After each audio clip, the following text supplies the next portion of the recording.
This is Dr. Anju Beniwal, Assistant Professor Sociology, Government Mira Girls College, Udaipur. हम third year के paper first समाजशास्त्रीय चिंतन के मूलाधार फाउंडेशन ऑफ सोशियोलॉजिकल थॉट के अंदर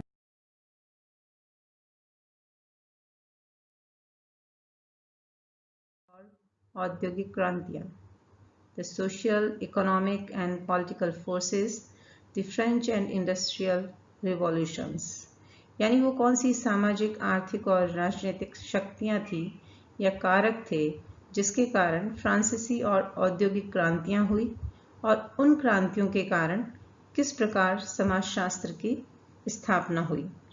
समाजशास्त्र के प्रतिपादक ऑगस्ट कॉम्ट का जन्म फ्रांस में 1798 में हुआ था और फ्रांसीसी क्रांति 1789 में हुई थी। कॉम्ट जब अपनी एजुकेशन ले रहे थे उस वक्त का समय ऐसा था जब फ्रांस में क्रांति के विनाशकारी प्रभाव देखने को मिल रहे थे, सामाजिक, आर्थिक और राजनीतिक दृष्टि से। कॉम्ट ने फ्रांसीसी क्रांति के परिणामों को देखा और वो इतने ज़्यादा बेचैन हो गए उन परिणामों को देखकर, फ्रांस की जनता की गरीबी से बेचैन हुए और उन्होंने ये सोचने लगे कि जो समाज के अंदर अव्यवस्था फैल रही है उसको किस प्रकार से समाप्त किया जाए और उस अव्यवस्था के स्थान पर व्यवस्था को पुनः कैसे स्थापित किया जाए। कॉम्ट की इसी परेशानी और बेचैनी का परिणाम 1838 में समाजशास्त्र की स्थापना थी। यानी समाजशास्त्र की स्थापना कॉम्ट ने समाज में उस वक्त जितनी भी अव्यवस्था फैल रही थी उस अव्यवस्था के कारणों को जानने के लिए की कि अगर उन कारणों को जाना जाए, उन कारणों को दूर करने का प्रयास किया जाए तो वापस से समाज में व्यवस्था को स्थापित किया जा सकता है। इसी सोच के साथ उन्होंने समाजशास्त्र की स्थापना की। 1760 के आसपास ब्रिटेन में औद्योगिक क्रांति प्रारंभ हुई। इस क्रांति के प्रभाव के फलस्वरूप इंग्लैंड व यूरोपीय देशों तथा बाद में अन्य महाद्वीपों में सामाजिक और आर्थिक जीवन में आमूलचूल परिवर्तन हुए। वहाँ शहरों का विकास हुआ, परंपरावादी कृषक समाज में परिवर्तन आए, औद्योगिक समाज और नगरीय समाजों में भी अनेक परिवर्तन होने शुरू हुए और इन परिवर्तनों का प्रभाव जो परंपरावादी सोच थी, जो परिवर्तनवादी विचार थे, उन पर पड़ा और जिसका अध्ययन भी समाजशास्त्र की उत्पत्ति और विकास के संदर्भ में किया जाना चाहिए। कॉम्ट की भांति अनेक सामाजिक विचारक फ्रांसीसी और औद्योगिक क्रांति के विनाशकारी परिणामों से प्रभावित हुए। वो भी उसके सब लोग विनाशकारी परिणामों के बारे में सोचने लगे और वो इतना ज़्यादा प्रभावित हुए कि उन्होंने एक ऐसे विषय के ऊपर बात करने की आवश्यकता महसूस की जिससे कि समाज में उत्पन्न होने वाली समस्याओं का समाधान निकाला जा सके।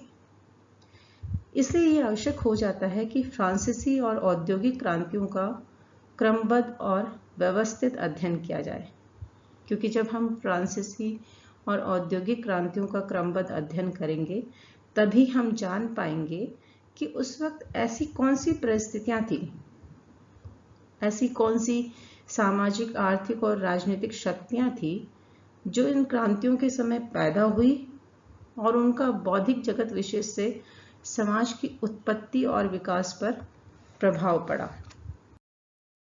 पहले हम बात करते हैं फ्रांसीसी क्रांति की, द फ्रेंच रिवॉल्यूशन, जो कि 1789 में हुआ था। ये क्रांति स्वतंत्रता, समानता और भ्रातृत्व की प्राप्ति के लिए हुई थी।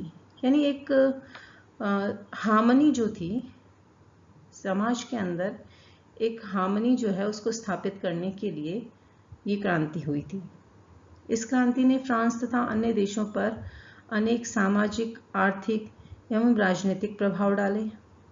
न केवल सामाजिक दृष्टि से बल्कि आर्थिक और राजनीतिक दृष्टि से भी इन क्रांतियों से अनेक देश जो थे प्रभावित हुए। जिस पृष्ठभूमि के कारण ये घटना घटित हुई थी या यह क्रांति घटित हुई थी, दैट पृष्ठभूमि सामंतवाद। तो जिस पृष्ठभूमि के कारण ये घटना घटित हुई थी उसके परिणाम स्वरूप फ्रांस में सामंतवाद युग समाप्त हो गया था, क्योंकि सामंतवाद के विरुद्ध ये क्रांति थी और इस क्रांति के बाद सामंतवाद का युग फ्रांस में समाप्त हो गया।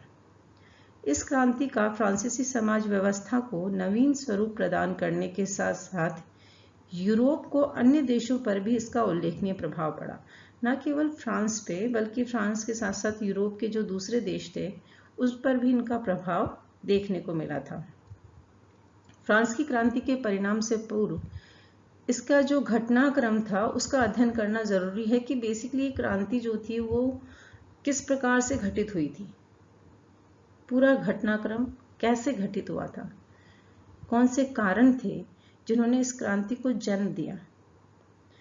तो ये माना जाता है कि फ्रांसीसी सामाजिक संरचना जो थी वो सामंतवादी संपत्ति एस्टेटों में विभाजित थी। जैसे यहाँ श्रम विभाजन पाया जाता है, प्रत्येक समाज में स्तरीकरण की एक व्यवस्था होती है और कोई भी समाज बिना श्रेणी विभाजन के संगठित और व्यवस्थित नहीं रह सकता, यानी ऊंच नीच का क्रम हर समाज में पाया जाता है। अन्य यूरोपीय समाजों की तरह फ्रांस में भी सामाजिक स्तरीकरण की व्यवस्था क्रांति से पूर्व एस्टेट थी। उसको नाम जो दिया जाता था वो था एस्टेट। इस स्तरीकरण की व्यवस्था में एक वर्ग श्रेणी, यानी जो हमारा स्ट्रैटिफिकेशन के अंदर 3 वर्ग अगर हम मानते हैं, निम्न वर्ग, मध्यम वर्ग और उच्च वर्ग, तो जो एक वर्ग श्रेणी जो थी उसको हम एस्टेट कहते थे, वो दूसरे वर्ग से उच्च या निम्न होता था। फ्रांस में इस उच्चता और निम्नता का निर्धारण वर्गों को प्राप्त अधिकार और प्रतिबंधों के आधार पर होता था।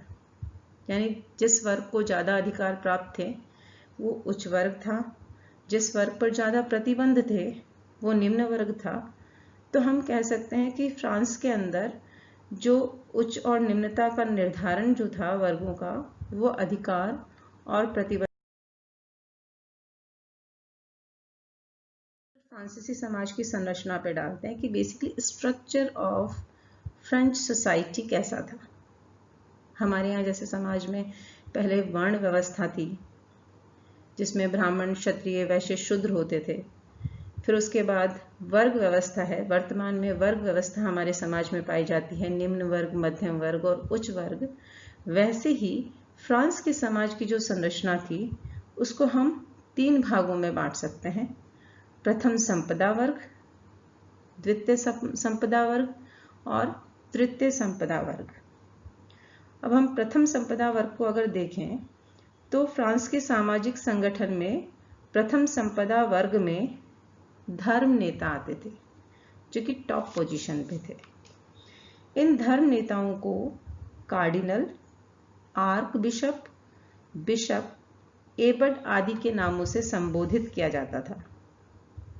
फ्रांसीसी क्रांति से पूर्व ये पतित हो गए थे। ऐसा माना जाता है कि ये धर्म नेताओं का पहले समाज में बहुत उच्च स्थान था, लेकिन जब फ्रांसीसी क्रांति हुई उससे पहले इनके व्यवहार में बहुत जबरदस्त परिवर्तन देखने को मिला। और वो जो परिवर्तन था वो पॉजिटिव डायरेक्शन में नहीं था, नेगेटिव डायरेक्शन में था। ये माना जाता था कि इन लोगों ने धर्म के कार्यों के प्रति रुचि लेना बंद कर दिया था, विलासितापूर्ण जीवन व्यतीत करने लगे थे। कुछ धार्मिक नेता राजनीतिक गतिविधियों में अधिक रुचि लेने लगे थे और अपना समय जो था वो जुआ, मदपान आदि गतिविधियों में बिताने लगे थे। उच्च स्तरीय धार्मिक नेताओं ने अपने कर्तव्यों का पालन करना छोड़ दिया था। जो उनका बेसिक कर्तव्य था उससे उन्होंने अपना मुंह मोड़ लिया। अब ये वही बात हुई कि आप जिस पोजीशन पे हैं, समाज में जिस परिस्थिति पर हैं आप, तो उस परिस्थिति को बनाए रखने के लिए आपके ऊपर समाज की तरफ से कुछ कर्तव्य होते हैं। आप उन कर्तव्यों को पूरा नहीं करते निष्ठा के साथ में और या अपने कर्तव्यों से भटक जाते हैं, तो उस कंडीशन के अंदर आप उस अपने पद की गरिमा को बनाए नहीं रखते हैं, तो आप उस पद से नीचे गिर जाते हैं। और यही उस वक्त हुआ। निम्न श्रेणी के पादरियों को अधिक धार्मिक कार्य करने पड़ने शुरू हो गए। जो निम्न श्रेणी के पादरी थे वो ज़्यादा धार्मिक कार्य करने लग गए। और इन छोटे और निम्न स्तरीय पादरियों में की आर्थिक स्थिति जो थी वो भी बहुत खराब थी और वो गरीबी से ग्रस्त थे। तो हम कह सकते हैं कि प्रथम संपदा वर्ग जो था वो अपने कर्तव्यों से विमुख हो गया और उसने जो अपनी पोजीशन थी उस पोजीशन को डाउन कर लिया। जिस स्थिति के कारण, जिस स्तर के कारण, जिस पद के कारण लोग उनका मान सम्मान करते थे, वो उस पद से, उस अपने कर्तव्यों से विमुख हो गए। अब बात करते हैं द्वितीय संपदा वर्ग की। फ्रांसीसी सामाजिक संगठन में दूसरी श्रेणी संपदा वर्ग जो थी, इस वर्ग में अभिजात या नोबल होते थे, एलीट क्लास लोग होते थे, जो 2 श्रेणियों में बटे थे। ये अभिजात श्रेणी में पहले जो थे वो थे प्रथम श्रेणी के नोबल, जो शस्त्रों से पहचाने जाते थे, और दूसरे जो द्वितीय श्रेणी के नोबल की पहचान जो थी वो वस्त्र से होती थी। ये प्रथम श्रेणी के नोबल फ्रांस के बड़े बड़े भूस्वामी थे, जिनके पास बड़ी बड़ी जमीनें हुआ करती थी, जो भूमि के अधिकांश भाग के मालिक थे। आदर्श रूप में अगर हम इनके कर्तव्य की बात करें तो इनका कर्तव्य किसानों और जनता की रक्षा करना था। अब जैसा कि हमने देखा कि प्रथम वर्ग के लोग अपने कर्तव्य से विमुख हो गए थे, ठीक वैसा ही यहाँ पर भी हुआ कि जो बड़े बड़े भूस्वामी थे, जिनका कर्तव्य किसानों और जनता की रक्षा करना था, क्रांति से ठीक पहले वो भी अपने कर्तव्यों को भुला बैठे। ये बड़े बड़े भूस्वामी भूमिहीन किसानों से अपने सभी काम कराते थे और फिर उनका शोषण करते थे। जहां पहले ये शस्त्रों से पहचाने जाते थे, अब उनकी पहचान क्या हो गई? फिजूल खर्ची और शानो शौकतपूर्ण जीवन यापन करना, यानी ये भी अपने कर्तव्य से विमुख हो गए। दूसरी श्रेणी अभिजात वर्ग जो थे, जो कि वस्त्रों से पहचाने जाते थे, इनकी परिस्थिति प्रदत्त नहीं होती थी। ये जन्म के बाद अपने प्रयासों से नोबल पद को प्राप्त करते थे। यानी कुछ लोग तो ऐसे होते हैं जिनको कि जन्म से समाज में उच्च पद प्राप्त होता है, लेकिन ये लोग अपने कर्मों से, अपने कार्यों से उच्च पद को प्राप्त करते थे। ये न्यायाधीश होते थे, क्योंकि ये आम लोग होते थे और नोबल का पद इनको अपने प्रयत्नों से प्राप्त होता था, इसलिए ये लोग आम लोगों के प्रति दयावान और उदार होते थे। ये एक डिफरेंस था। प्रथम श्रेणी के जो लोग थे वो दयावान नहीं थे, वो शोषण करने लगे किसानों का, और द्वितीय श्रेणी के लोग जो कि अपनी मेहनत से किसी पद को प्राप्त करते थे, वो दयावान थे और उदार जो व्यवहार था उसको अपनाए हुए थे। अब बात करते हैं तृतीय संपदा वर्ग की।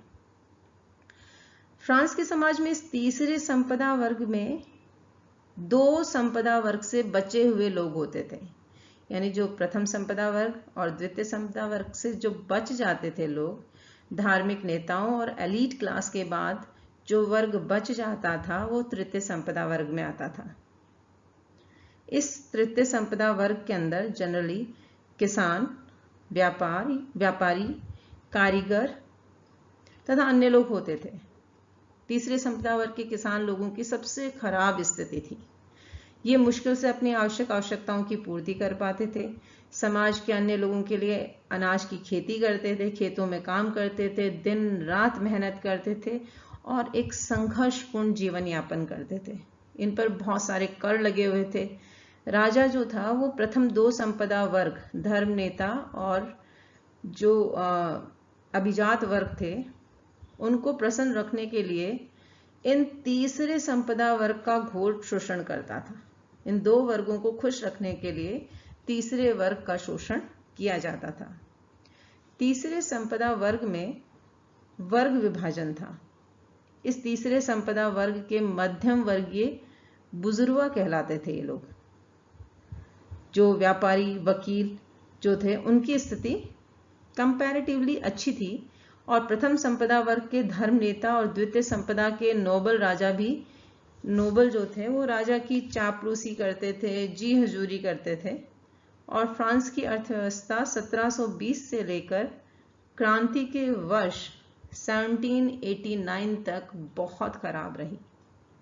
शासन घाटे में था, वस्तुओं के मूल्य तेजी से बढ़ रहे थे और इस तेजी का भाग मध्यम वर्ग के फ्रांसीसी व्यापारियों को खूब मिला।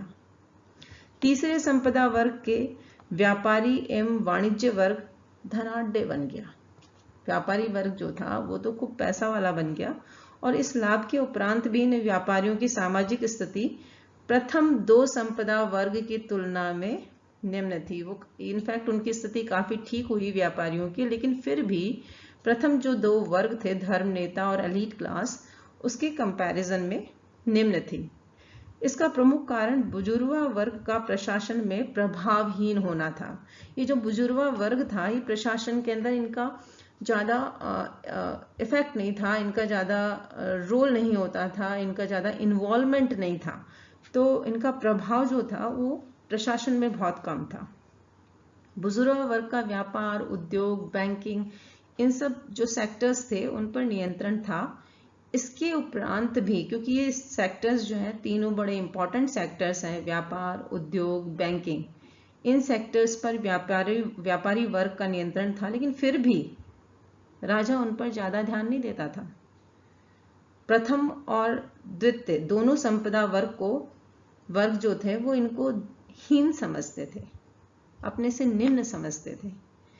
इन परिस्थितियों में जो तीसरा संपदा वर्ग जो था में मध्यम श्रेणी के बुजुर्गा, अब ये जो मध्यम श्रेणी के बुजुर्गा जो थे उनके अंदर राज सत्ता को प्राप्त करने की लालसा उत्पन्न हो गई और वो राज सत्ता प्राप्त करने के लिए सक्रिय हो गए और इस सक्रियता का परिणाम 1789 की फ्रांसीसी क्रांति की परिणति रही। यानी उनका राज सत्ता प्राप्त करने की जो लालसा थी उसने इस क्रांति को जन्म। अब हम बात करते हैं फ्रांसीसी क्रांति के सामाजिक से संबंधित कारक एवं शक्तियां, relevant factors and forces of French revolution. फ्रांसीसी की जो क्रांति थी, फ्रांस की क्रांति, उसके कारक कोई एक दिन में उत्पन्न नहीं हुए थे। ये आप लोग भी बहुत अच्छे से जानते हैं कि कोई भी घटना घटित होती है तो उसके पीछे जो कारण होते हैं वो बहुत लंबे होते हैं। बहुत लंबे टाइम से कुछ छोटी घटनाएं घटित होती हैं और उसके बाद एक बड़ी घटना जो है वो सामने आती है। तो ये एक क्रांति थी। इसलिए हम ये नहीं कह सकते कि किसी एक दिन के अंदर कुछ ऐसा घटित हो गया जिसके कारण फ्रांसीसी क्रांति ने जन्म लिया, या लोगों ने एक दिन में इतना आक्रोश पैदा हो गया कि उन्होंने क्रांति को करने की सोच ली। ऐसा नहीं था। इसके कई कारण थे। पहला तो जो दो संपदा वर्ग थे, धार्मिक नेता और एलीट क्लास, और राजा द्वारा जो तृतीय संपदा वर्ग था, किसान, उसका घोर शोषण था। और इसके साथ साथ तृतीय संपदा वर्ग में जो मध्यम श्रेणी के बुजुर्गा वर्ग थे, जिनको मैंने अभी बताया था आपको, वो 1720 से लेके 1789 के काल में वस्तुओं के मूल्य में तेजी आने के परिणाम स्वरूप धनी हो गया। मीन्स आप ये मानकर चलिए कि कोई भी क्रांति होती है तो उस क्रांति को करने के लिए व्यक्ति के पास दो चीजें होना जरूरी है, पावर एंड मनी, पैसा और शक्ति। अगर आपके पास पैसा आ जाता है तो आप पावरफुल हो जाते हो, मनी के साथ साथ पावर ऑटोमेटिक आता है। तो वो जो व्यापारी वर्ग था उसके पास पैसा आया और पैसे के कारण उनके पास में शक्ति आई, और जब शक्ति आई तो उन्होंने सोचा कि हम सत्ता क्यों नहीं प्राप्त कर लें, क्योंकि पहले तो उनका शोषण हो रहा था। तो एक आक्रोश तो था, मन में दबा हुआ, और उस आक्रोश को इस प्रकार से निकाला गया। राजा द्वारा बुजुर्गा वर्ग की तरफ ध्यान भी नहीं दिया जाता था, उसका शोषण भी किया जाता था। तो ये जो चीजें थी, जो कि शोषण और ध्यान नहीं देना, समाज में निम्न स्थिति पे रखना, उसको निम्न या हे दृष्टि से देखना, इन सब चीजों ने जो तृतीय संपदा वर्ग था उसके मन में एक आक्रोश जो था वो भर दिया था, और उसी आक्रोश का परिणाम जो था वो फ्रेंच रिवॉल्यूशन, फ्रांसीसी क्रांति रही। अब हम इसके कारकों की बात करते हैं तो सबसे पहला आता सामाजिक कारक एवं शक्तियां। फ्रांसीसी जो क्रांति थी के पूर्व 1720 से लेकर 1789 के मध्य कुछ सामाजिक सांस्कृतिक परिस्थितियां ऐसी रहीं जिसके कारण हम कह सकते हैं कि उस वक्त भी सामाजिक संरचना की कुल आबादी का 80% जो भाग था वो किसानों का था और उनका घोर शोषण हो रहा था। तो ये कुछ ऐसी परिस्थितियां थी जिन्होंने कि इस क्रांति को जन्म दिया। और किसानों के 80% जनसंख्या के पास संपत्ति का मात्र 30% अंश था। 80% जो जनसंख्या थी, 80% जनसंख्या के पास में संपत्ति पे मात्र 30% अंश था उनके पास में। और इन किसानों पर अनेक प्रकार के कर लगे हुए थे, बहुत सारे टैक्सेस लगे हुए थे, जैसे सामंतों और गिरिजाघरों को क्या कर देना, सरकार को भूमि कर देना, चुंगी कर, आयकर। यानी एक किसान जिसको सिर्फ भूमि पर मात्र 30% अंश जो है संपत्ति का उस पर भागीदारी हो और उस पर इतने सारे कर, यानी एक तो गरीब और गरीब के ऊपर इतने सारे कर। तो ये जो चीज थी, उस परिस्थिति ने इस वर्ग के अंदर एक आक्रोश पैदा कर दिया। फ्रांस के संपूर्ण समाज के प्रथम 2 संपदा वर्ग जो थे, उसकी विलासिता का भार भी इन पर ही पड़ता था। वो जो विलासितापूर्ण जीवन यापन करते थे वो इन्हीं की मेहनत से जो पैसा मिलता था उस पर करते थे, उनसे जो कर लगाए गए थे उन कर के पैसों से करते थे। और इन किसानों का घोर शोषण हो रहा था। धार्मिक नेता और जो नोबल लोग थे वो जनसंख्या का मात्र 2% भाग था, फिर भी उनका समाज में बहुत दबदबा था। इन दोनों संपदा वर्ग का फ्रांस की 35% संपदा पर आधिपत्य था। 2% भाग इन लोगों का था और जो संपदा पर इनका आधिपत्य था वो 35% था, जो कि बहुत ज्यादा था। इन सामाजिक परिस्थितियों एवं वस्तुओं के मूल्यों में 65% वृद्धि के परिणाम स्वरूप 1989 में क्रांति का होना माना जाता है। ये एक बहुत बड़ा रीजन था कि जिसकी जनसंख्या बहुत कम थी, उन लोगों का बहुत अधिक मात्रा में संपत्ति पर अधिकार था, और जिन लोगों की जनसंख्या बहुत ज़्यादा थी उनका संपत्ति पर अधिकार बहुत कम था। और बहुत कम अधिकार के साथ साथ उन पर बहुत सारे कर लगे हुए थे, उनका बहुत ज़्यादा शोषण किया जाता था। और इन सब सामाजिक सांस्कृतिक परिस्थितियों ने उनके मन में आक्रोश पैदा किया, और इस आक्रोश का परिणाम जो था वो फ्रांसीसी क्रांति रही। अब हम बात करते हैं राजनीतिक कारक एवं शक्तियों की। फ्रांस के स्वतंत्र व्यवस्था को अगर हम बात करते हैं तो फ्रांस के राजतंत्र जो था वो परंपरागत था, अर्थात उस काल के राजतंत्र की व्यवस्थाओं के अनुसार फ्रांस राज्य के राजा को दैविक अधिकार प्राप्त थे। पहले मैंने आपको बताया कि उस वक्त राजा को ईश्वर के समान माना जाता था, राजा को ईश्वर का रूप माना जाता था, और राजा के आदेश का कोई भी विरोध नहीं कर सकता था। राजा जिसे चाहे उसे गिरफ्तार कर सकता था, बिना मुकदमे के सजा दे सकता था। क्रांति के पूर्व के 200 वर्षों से फ्रांस पर बॉर्बन राजवंश का राज्य था। सामान्य जनों को किसी प्रकार के अधिकार प्राप्त नहीं थे। सरकार की आय राजा की आय होती थी, यानी राजा का संपूर्ण अधिकार था। और अगर राजा तानाशाही करने लगे तो उस कंडीशन के अंदर आप वहां की प्रजा जो है उसकी स्थिति को समझ सकते हैं कि सामान्य जनों को कोई अधिकार नहीं थे। क्रांति से पूर्व फ्रांस में विविध क्षेत्रों में भिन्न भिन्न कानून व्यवस्था थी, जिसके कारण फ्रांस में अराजकता फैली, नियमहीनता फैली और असंतुलन की स्थिति फैली। इन राजनीतिक परिस्थितियों और शक्तियों ने फ्रांस में क्रांति को यथार्थ रूप देने में एक बहुत ही प्रभावशाली भूमिका निभाई। ये सारी जितनी राजनीतिक व्यवस्था थी, ये राजनीतिक जो परिस्थितियां थी जिसमें कि राजा को होल एंड सोल राइट्स थे और राजा उन राइट्स को मिसयूज कर रहा था, जनता का शोषण कर रहा था, उस कंडीशन के अंदर लोगों के अंदर उस राजा को बदलने के लिए एक आक्रोश था जिसने उस क्रांति को जन्म दिया। आर्थिक कारक एवं शक्तियां। फ्रांस की आर्थिक स्थिति बहुत ही खराब थी। आर्थिक स्थिति को सुधारने के लिए कई प्रयास भी किए गए। महाजनों से कर्जा लेकर अपना कर्जा चलाता था और लुई 14 के शासनकाल के अंदर बहुत सारे युद्ध भी हुए जिसमें कि काफी जान माल की हानि हुई और उसके कारण ही फ्रांस की आर्थिक स्थिति खराब हो गई। फिर लुई 16 जो था 15 की जो थी उसने तो आर्थिक स्थिति को सुधारने के काफी प्रयास किए लेकिन आर्थिक स्थिति सुधरी नहीं और जब लुई 16 आया तो और भी कमजोर शासक था। उसे तो विरासत में दिवालिया सरकार मिली थी, उसकी पत्नी फिजूल खर्ची थी। इसके शासनकाल में एक बार भूखी जनता महल के बाहर खाना मांगने के लिए एकत्र हुई तो महारानी मारी आंतोनोवा ने जनता से कहा, अगर तुम्हारे पास रोटी नहीं है तो केक खा लो।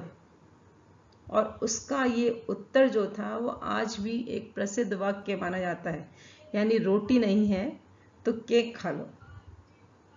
इन सब आर्थिक परिस्थितियों ने क्रांति को बलवती बनाया। अब हम बात करते हैं बौद्धिक परिस्थिति, सामाजिक, राजनीतिक, आर्थिक। ये परिस्थितियां तो जिम्मेदार थी फ्रांसीसी क्रांति के लिए, लेकिन बौद्धिक परिस्थितियां जो थी वो भी फ्रांसीसी क्रांति के लिए बहुत ज्यादा जिम्मेदार रही।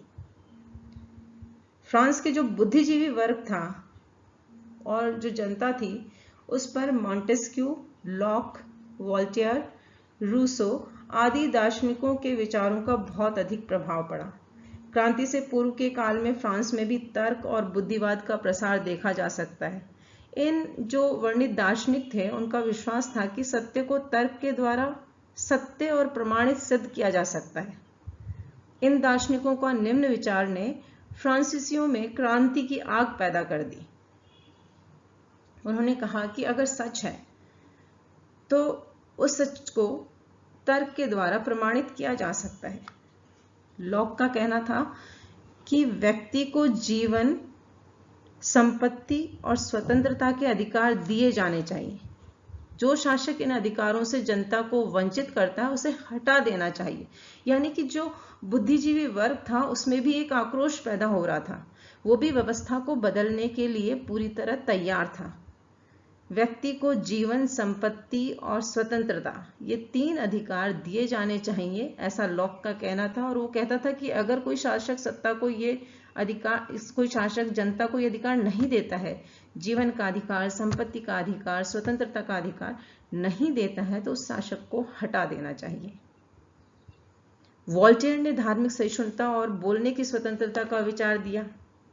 रूसो ने लिखा कि जनता को अपना शासक चुनने का अधिकार होना चाहिए और इन विचारों का प्रभाव हम फ्रांसीसी जनता पर पड़ा और जनता सोचने पर मजबूर हो गई कि जब उन्हें इतने सारे अधिकार मिलने चाहिए और उन अधिकारों से उन्हें वंचित किया जा रहा है तो क्यों ना सत्ता पलट दी जाए, क्यों ना क्रांति की जाए और जो भी स्थितियां हैं उनको बदलने का प्रयास किया जाए। और ये जो सोच थी उस सोच ने फ्रांसीसी क्रांति को जन्म दी। अब लास्ट में क्रांति तो हुई, उस क्रांति के समाज पर क्या प्रभाव पड़े, इम्पैक्ट ऑफ फ्रेंच रिवॉल्यूशन।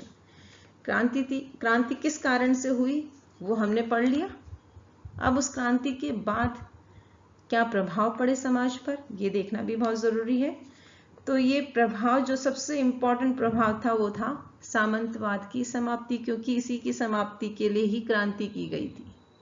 जो सामंतवाद था, जो राजा का एकमात्र अधिकार और उस अधिकार की गलत रूप से उसका उपयोग, एक तानाशाही जो थी, उस तानाशाही को समाप्त करने के लिए क्रांति हुई थी। तो इसका जो एक प्रभाव पड़ा, वो पहला प्रभाव ये था कि सामंतवाद की समाप्ति हो गई।